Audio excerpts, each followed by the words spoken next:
இன்றைக்கி நம்ம செய்ய போகிறது மெட்ராஸ் சிக்கன் குழம்பு. அதுக்கு தேவையான பொருட்கள் வெங்காயம், தக்காளி, பச்சை மிளகாய், கொத்தமல்லி, கருவேப்பிலை, பட்டை, பிரிஞ்சி இலை. எனக்கு மேலும் தக்காளி, வெங்காயம், இஞ்சி, பூண்டு அரைச்ச பேஸ்ட்டு ஒன்று, காஞ்ச மிளகாய், தனியா, மிளகாத்தூள், மற்றபடி சோம்பு, கிராம்பு, ஏலக்காய், பிரிஞ்சி இலை, மிளகு, சீரகம் இதெல்லாம் வறுத்து அரைச்ச ஒரு பவுடர்.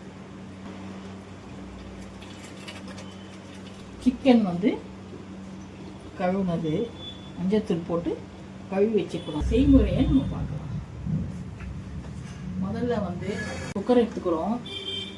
எடுத்துக்கிட்டு தேவையான எண்ணெய் ஊற்றிக்கிறோம். பட்டை, எண்ணெய் கொஞ்சம் காஞ்ச பிறகு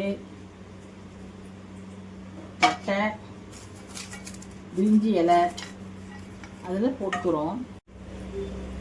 நல்லா கொஞ்ச நேரம் சூடான பிறகு வதங்கணும். வதங்கும்போது என்ன பண்ணுறோம், நல்லா வதக்குங்க. வதக்கும்போது பச்சை மிளகாய் 4 போட்டுருங்க. பச்சை மிளகாய் 4 போட்டிங்கன்னா அது நல்லா வதங்கும். உப்பு பாருங்கள், தேவையான அளவு உப்பையும் போட்டுருங்க.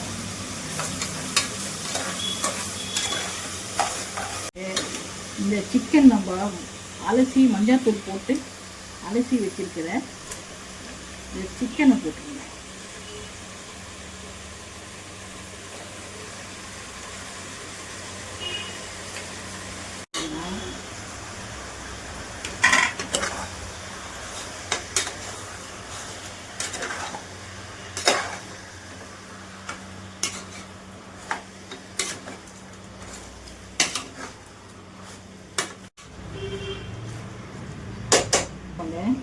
வதங்கும்போது மஞ்சள் போட்டுருங்க. இதுக்கு நம்ம உப்பு போட்டுட்டு இது போட்டுட்டோம். இது ஒரு 2 நிமிஷம் நல்லா வதங்கணுங்க. இப்போ நல்லா வதங்குதுங்க. சிக்கன் நல்லா வதங்குது. வதங்கும்போது நம்ம எடுத்து வச்சிருக்க இஞ்சி, பூ, வெங்காயம் விழுத சேர்த்துடுங்க.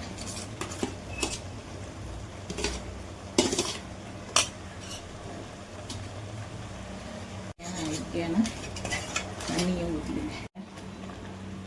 தேவையான ஒரு 2 ஸ்பூன் குழம்பு மிளகாய் தூள் சேருங்க. ஏன்னா நிறைய பச்சை மிளகாய் போட்டிருக்கோம், மிளகு போட்டிருக்கோம், இஞ்சி, பூண்டு எல்லாம் காரத்துக்கான எல்லாமே போட்டிருக்கோம்.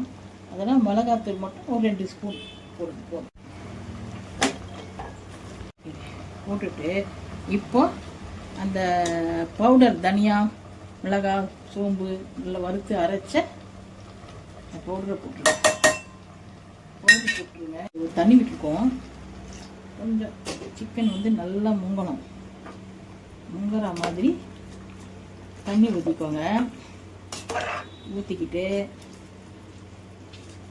நல்லா கலந்து விடுங்க.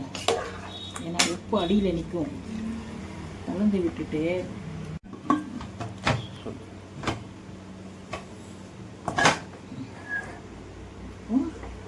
குக்கரை மூடி போட்டுட்டு 4 விசில் விடலாம். இப்போ பார்த்தீங்கன்னா 4 விசில் விட்ட சிக்கன் கிரேவி ரெடியாக இருக்குது. சாப்பாடு, பூரி, சப்பாத்தி எல்லாத்துக்கும் நீங்கள் போட்டு சாப்பிடலாம். கொத்தமல்லி தூவிட்டு பரிமாறலாம். கொத்தமல்லி தூவிட்டு கிரேவி